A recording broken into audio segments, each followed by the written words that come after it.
Bismillah, Assalamualaikum warahmatullahi wabarakatuh. Yang terhormat Bapak Ibu sekalian dan para pencari ilmu yang dirahmati Allah Subhanahu wa taala. Selamat datang di sesi yang insya Allah penuh berkah ini. Izinkan saya memulai dengan sebuah pertanyaan. Bapak Ibu sekalian, apa yang paling penting dan paling berharga dalam hidup kita ini? Oke, ada yang menjawab harta. Ada yang menjawab keluarga. Ada yang menjawab jabatan. Nah, jawaban itu semua penting dan benar. Tapi ada satu hal yang menjadi pondasi bagi semua keberhargaan tersebut. Tanpanya, semua yang kita miliki menjadi sia-sia. Tahukah Bapak Ibu apa itu? Ya betul, jawabannya adalah tauhid. Perkenalkan, nama saya Nanda Bagus Priyadi. Saya seorang mahasiswa Unsika Prodi PAI semester 7. Saya hadir di sini bukan sebagai guru, melainkan sebagai sesama hamba yang ingin berbagi dan saling mengingatkan tentang topik yang sangat fundamental bagi setiap muslim, yaitu memahami arti tauhid dan mengimplementasikannya dalam kehidupan. Nah, tujuan kita hari ini adalah untuk mengetahui definisi tauhid yang sesungguhnya dan yang paling penting. Bagaimana cara kita mengimplementasikannya dalam kehidupan sehari-hari, mulai dari bangun tidur hingga tidur kembali. Insya Allah, setelah sesi ini kita akan memiliki pemahaman yang lebih jernih tentang mengapa tauhid adalah kunci surga dan bekal terbaik kita. Lalu, sebelum itu, saya ada sedikit cerita singkat tentang Nabi Ibrahim. Nah, beliau adalah sosok yang mencari kebenaran. Pada masa pencarian Tuhan beliau, awalnya beliau melihat matahari, bulan, dan bintang. Pada awalnya, beliau mengira itu semua adalah Tuhan. Namun ketika benda-benda itu terbenam, beliau berkata, aku tidak suka kepada yang tenggelam. Nah, lalu beliau akhirnya berkesimpulan, Tuhan yang sesungguhnya adalah Dia yang menciptakan langit dan bumi, dan Dia yang tidak pernah tenggelam atau lenyap. Nah, kisah ini sangat relevan karena merefleksikan fitrah manusia dalam mencari satu-satunya Tuhan yang maha benar. Nabi Ibrahim itu sosok yang ditantang lingkungannya pada saat itu. Mulai dari dibuang oleh ibunya karena ingin dibunuh oleh raja pada saat itu. Nah, jadi beliau survival, mencari Tuhan, hidup itu sendiri. Nah, keimanannya teguh pada satu konsep, yaitu tauhid kepada Allah. Dari kisah Nabi Ibrahim kita mendapatkan pesan. Intinya yaitu mengesahkan Allah.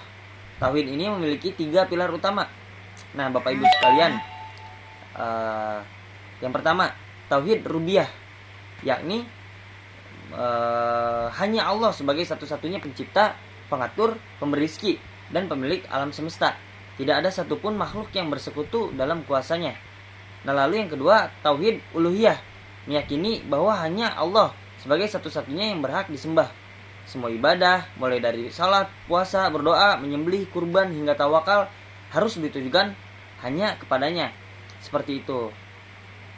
Nah, jadi semua yang ibadah kita lakui itu kita kuatkan, kita tekadkan, kita tujukan hanya kepada Allah. Seperti itu, Bapak Ibu sekalian. Nah, lalu ada tauhid asma wa sifat.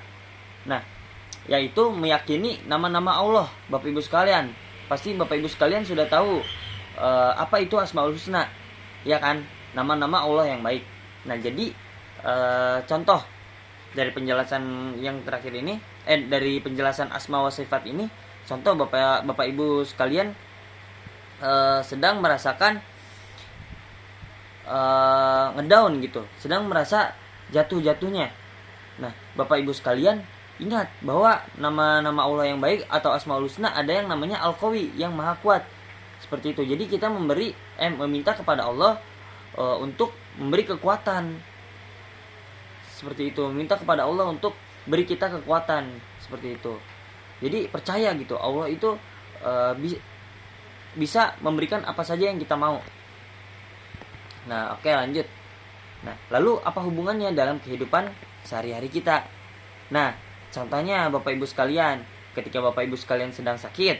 Nah, Bapak Ibu sekalian pasti minum obat kan? Pasti minta obat ke dokter, berobat. Nah, tapi Bapak Ibu sekalian,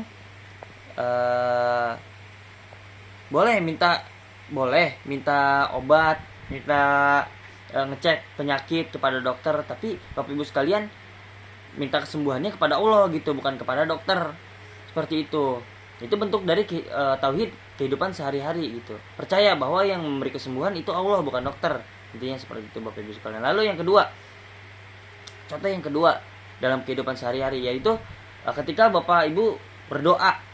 Nah, Bapak Ibu berdoa bukan ketika mengangkat kedua tangan, pastikan ya berdoa ya. Nah, itu tuh bukan sesuatu meminta kita kepada apa yang ada di depan kita gitu, Bapak Ibu sekalian. Jadi tetap hati pikiran kita, tujuan kita kepada Allah, kita meminta kepada Allah. Nah, kita ngangkat tangan itu tujuannya bukan tujuan, bentuk dari rasa memohon kita kepada Allah, bentuk rasa sungguh-sungguh kita dalam meminta kepada Allah. Seperti itu Bapak Ibu sekalian. Jadi percaya gitu, tauhid, yakin kalau Allah itu memberi sesuatu yang memberi, sesuatu yang kuat, sesuatu yang maha pengampun, seperti itu. Terus juga ada contoh lain yang seperti ini. Contohnya Bapak Ibu sekalian telah melakukan dosa yang kalau dipikir-pikir itu dosa yang besar sekali. Nah, tapi Bapak Ibu sekalian paham arti dari Asmaul Husna, yaitu contohnya nama Asmaul Husna itu Al-Ghafur, Maha Pengampun. Nah, Bapak Ibu sekalian tidak apa ya? Bapak Ibu sekalian harus yakin kalau Allah itu Maha Pengampun. Seperti itu Bapak Ibu sekalian. Itu bentuk dari tauhid dalam kehidupan sehari-hari kita. Nah, tauhid ini sumber kekuatan Bapak Ibu. Nah, ia membebaskan kita dari perbudakan kepada makhluk dan mengarahkan kita hanya kepada Al-Khaliq atau Sang Pencipta. Seperti itu. Mari kita semua Bapak Ibu sekalian dan juga para pendengar yang menonton video ini mulai hari ini memeriksa kembali kualitas tauhid di dalam hati kita, di dalam diri kita. Mari kita berkomitmen untuk memperdalam ilmu tauhid, dan yang terpenting membersihkan diri dari segala bentuk kesyirikan, baik yang disadari maupun tidak disadari. Nah, mulailah dengan memperbaiki sholat dan meninggalkan kualitas doa kita, meningkatkan kualitas doa kita, lalu menjauhi larangan-larangannya. Saya ada perumpamaan, ada kata-kata sedikit lah. Pohon itu berdiri tegak karena akar yang kokoh kan. Nah, begitu juga iman kita tidak akan begitu juga iman kita itu contohnya bagaikan akar lah. Jadi kalau misalkan pohon itu tanpa akar, pohon itu akan gampang tumbang kan. Nah, begitu juga dengan iman. Nah, iman itu tidak akan sempurna tanpa tauhid yang murni. Nah, jadi tauhid itu sebagai akar. Tauhid itu sebagai akar yang menancap kuat di dalam kehidupan kita, sehingga badai kehidupan apapun tidak akan mampu merobohkan kita. Mungkin cukup sekian, saya ucapkan terima kasih atas perhatian dan juga telah menyimak video ini sampai tuntas. Mohon maaf bila ada segala kekurangan. Wabillahi taufiq wal hidayah. Wassalamualaikum warahmatullahi wabarakatuh.